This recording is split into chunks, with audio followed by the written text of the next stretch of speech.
Tangent galvanometer. अब इस बात को समझते हैं टेंजेंट गैल्वेनोमीटर को। टेंजेंट गैल्वेनोमीटर का काम ही काम है करंट मेजर करना। बस इसके करंट मेजरमेंट के फॉर्मूले में टेन थीटा का यूज आता है, इसलिए इसका नाम हो जाता है टेंजेंट गैल्वेनोमीटर। अब कैसे इसका यूज होता है इस बात को समझते हैं। मान लो कि हमारे पास एक मैग्नेटिक कंपास है, वो हमने लिए और ये निडल ऐसे रोटेट होते होते होते होते होते इस लोकेशंस पे फाइनली इस डायरेक्शन में सेट हो गया।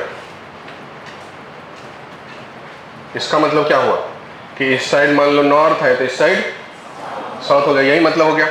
तो जो कंपास है वो कौन से कंपोनेंट ऑफ मैग्नेटिक फील्ड बताता है अर्थ का, हॉरिजॉन्टल या वर्टिकल?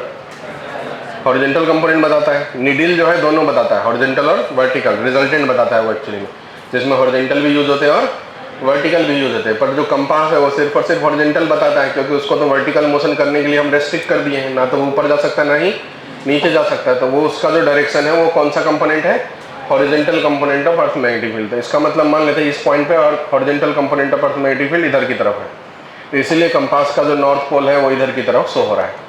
अब हमने क्या किया, इसी को सेंटर मान करके, जहाँ कंपास का सेंटर है उसको सेंटर मान करके, और ये वाली प्लेन जिस प्लेन में वो है रखा हुआ, मतलब जिस प्लेन में कंपास का निडल बता रहा है वो वाला प्लेन मैग्नेटिक मेरिडियन वाली प्लेन है। तो इसी मैग्नेटिक मेरिडियन वाली प्लेन में इसको सेंटर मान करके यहाँ पर हम एक कॉइल लगाते हैं। क्या लगाते हैं?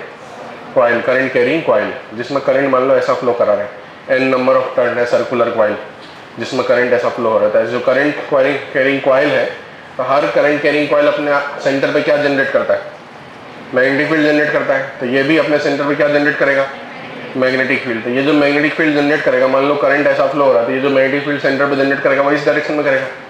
तो ये वो डायरेक्शन हुआ magnetic field due to current carrying coil का। ठीक है, तो ये हुआ magnetic field due to current carrying coil, और ये हुआ magnetic field due to earth का हॉरिजॉन्टल कंपोनेंट, बराबर।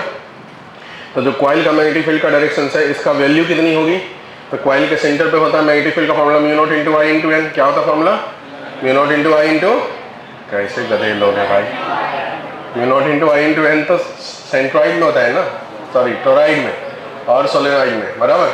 कॉइल में क्या होता है, mu not I by 2r, mu not I by 2r। तो इसकी जो वैल्यू हो जाएगी कितनी हो जाएगी, mu not I by 2r, अगर कॉइल का टर्न 1 हो, और अगर n नंबर ऑफ टर्न हो तो इसकी वैल्यू क्या हो जाएगी, n into mu not into I by 2r।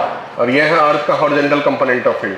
तो अब इस पॉइंट पे दो फील्ड जनरेट हो गया, एक कॉइल का फील्ड एक्सटर्नल वाला जो हमने जनरेट करे, और एक अर्थ का हॉरिजॉन्टल कंपोनेंट। तो अब जो निडल है हमारा, जो कि पहले इस डायरेक्शन में था, अर्थ के हॉरिजॉन्टल कंपोनेंट सिर्फ अवेलेबल था तो हॉरिजॉन्टल कंपोनेंट के डायरेक्शन में था, कॉइल में करंट की वजह से ये वाला फील्ड जनरेट हो गया। तो अब निडल ऐसा नहीं होते हुए जो रिजल्टेंट का डायरेक्शन है अपने आप को उस डायरेक्शन में सेट कर लेगा, बराबर।